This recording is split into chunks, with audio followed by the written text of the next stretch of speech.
Hey guys, Sam LG here. I hope you guys saw my last video with the review for the Porsche 944. If not, you guys should see a link for that right about there, or maybe there. Anyway, if you guys haven't figured out from the title yet, our Toyota Corolla has been having some issues lately. It's been making a loud sound when we drive faster, and then it dims down as we drive slower.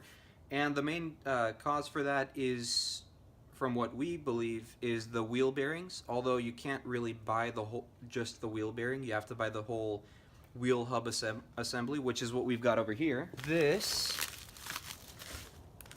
is what we're going to be changing today. So to change this, we have to get the car up on the jack, which I've got it ready here. So while I'm talking, let's get this started. So like I said, we're going to get the car up on the jacks. I'm also going to loosen up the lug nuts here so it's easier to take off.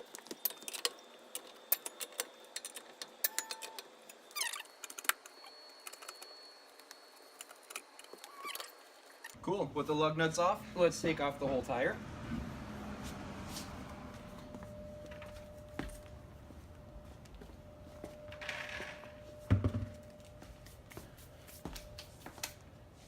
So now, we got to take off the drum to get to the wheel hub assembly, which is right behind it here. So to take this off, all you got to do, take a hammer, lightly tap it a few times, and, since I've already done it, slides right off. So with that, if you guys take a look, this is what we need to change. This is what's causing all that problem and the sounds with this Corolla. So on both sides, we're going to be doing this. And the way to do it, there's 4 bolts in the back that we got to loosen. So I'm going to get some tools for that, and we're going to get to work. So you got your ratchet, you got your set. This takes the 12 millimeter. So basically just hook that on there, and like I said, four bolts right behind the drums, right behind the whole assembly here. So we're gonna go back, loosen them all up.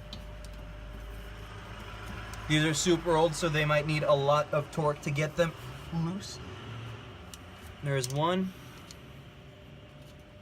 There's 2. You want to be very careful not to tap this, because this is your e-brake line.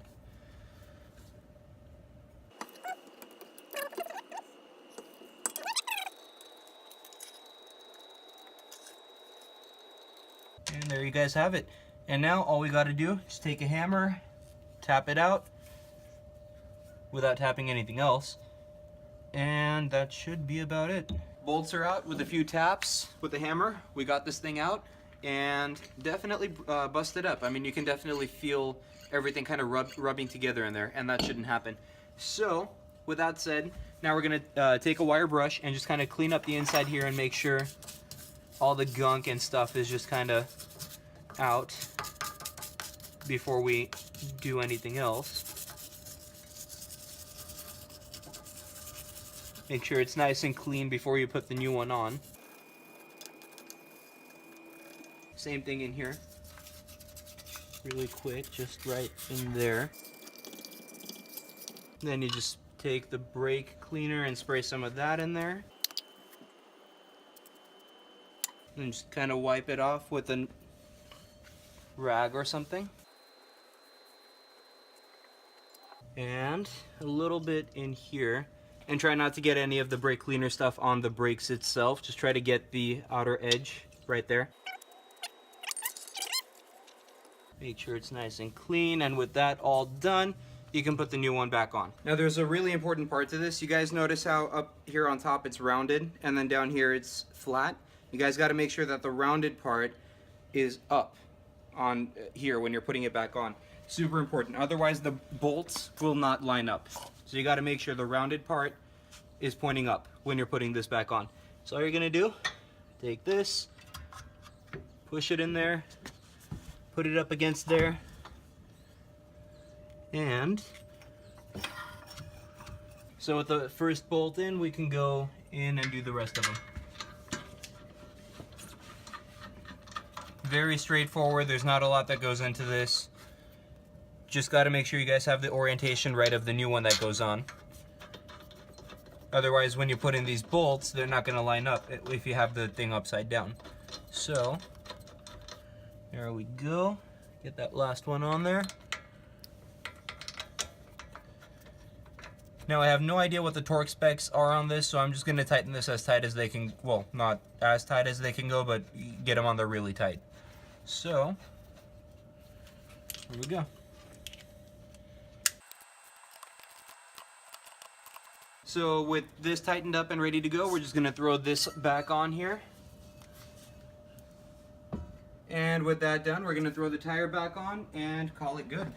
So let me go grab the tire.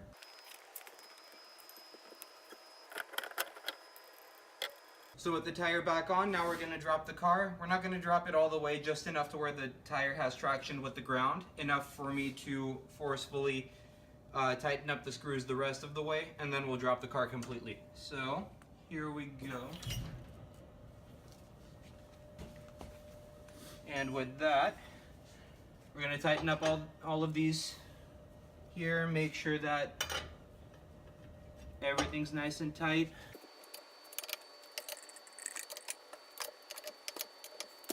And with that, we drop the car completely.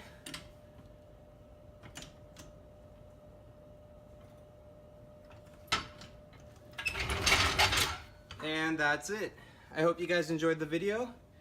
I know it got really dark really quick. Here in Oregon, we have very little daylight, so it's really hard to make videos like this. But here you guys go. Hope you enjoyed it. If you want to see more videos like this, please subscribe to my channel. Thank you for watching. Please like the video, subscribe, and I will see you guys next time. Peace out. Bye.